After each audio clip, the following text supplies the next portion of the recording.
students. All right, good afternoon. All right, who can tell me first thing that comes to your mind when you hear that song, when you see the hat? Cowboy. Cowboy. Anything else? What do you link with the cowboy? Old West. Old West, exactly. What do you think we're going to learn about today? West. The Old West, that's exactly right. We are going to learn about not only the Old West, but Western expansion, why the West was formed, some of the concepts that went into the Old West being formed. Now, March 1st, is that a special date? What do you think? Since I asked it, it obviously is, right? Okay, another reason why this is so important is that Nebraska as a state was formed because of Western expansion. March 1st, 1867 is actually the day that Nebraska became a state.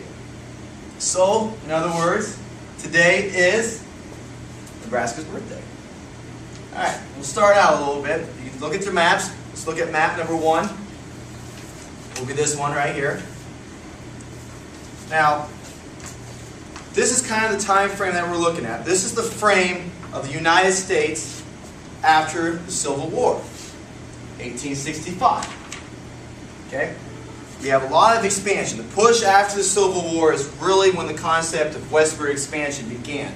Yes, the California Gold Rush in the 40s brought people out west, but they really didn't settle it that much. They were more like in Oregon and California.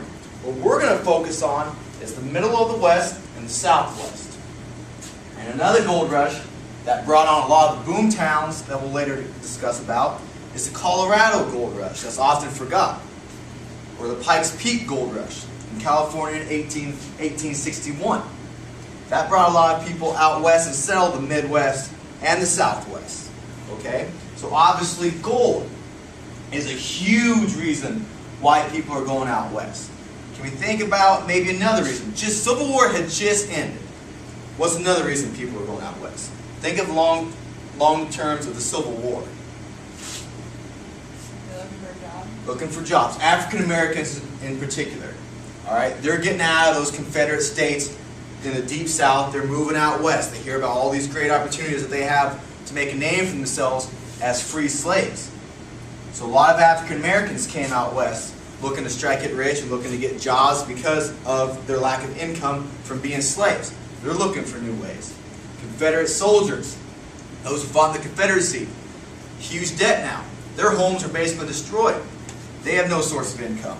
They also come out west. So the ending of the Civil War, along with the gold rush, big push on the movement out there.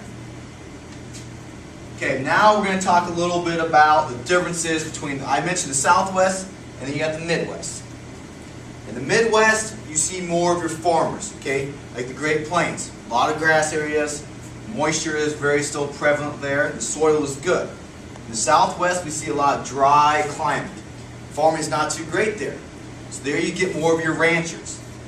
Now as we can take a look at this maps 2 and 3, they show the cattle drives. Okay?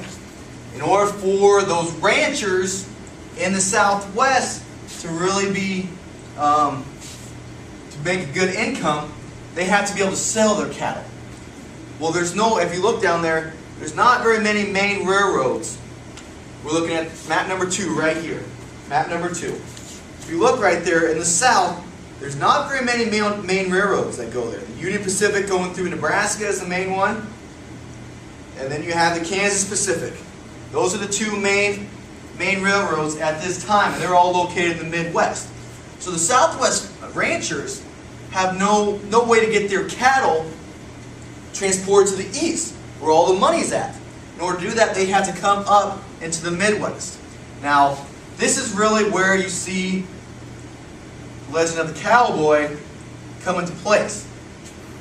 Now, the cowboy was first started off as a hired hand. He's a guy that works for the rancher. He takes care of his cattle. He is going to be the man that takes the cattle from the Southwest and puts it on a train and then comes back. Okay, he's responsible for all of that. This is where you get the legend, all those John Wayne movies, all those Clint Eastwood movies, always depict a cowboy as just this rough and tough guy, because he has to be.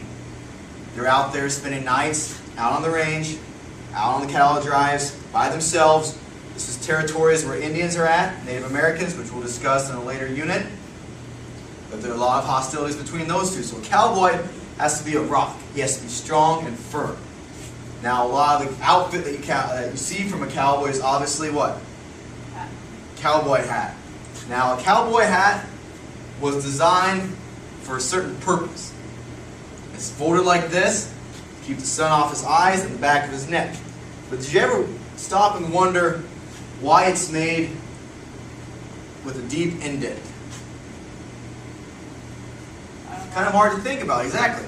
But it's actually to get water. They would water their horses using a hat.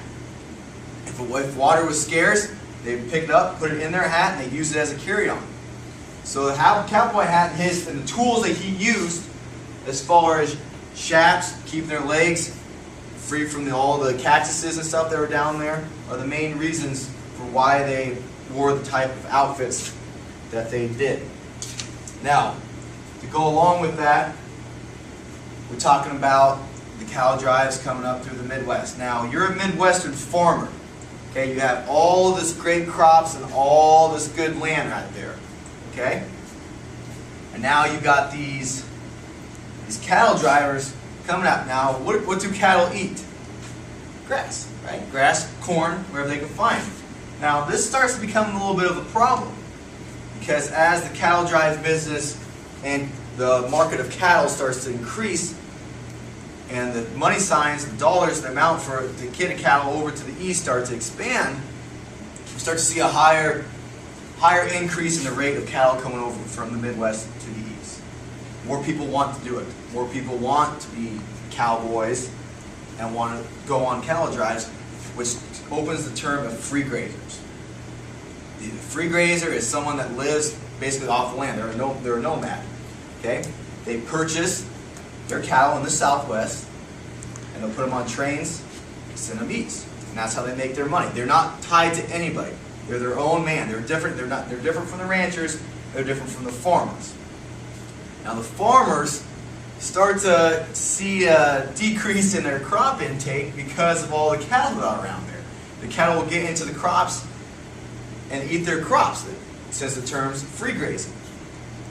Now this begins to be a big problem between the cattle drivers, the cowboys, and the farmers. Hence we see the invention of barbed wire. Barbed wire was invented by the farmers to keep the cattle out. So you have a big, big controversy between the cowboys and the farmers in terms of free grazing that will add to the conflicts between the Midwest. So, let's just kind of wrap things up a little bit. There are a lot of information at us today. But what are, that we talked about at the beginning, what are two main reasons for westward expansion? Two main reasons.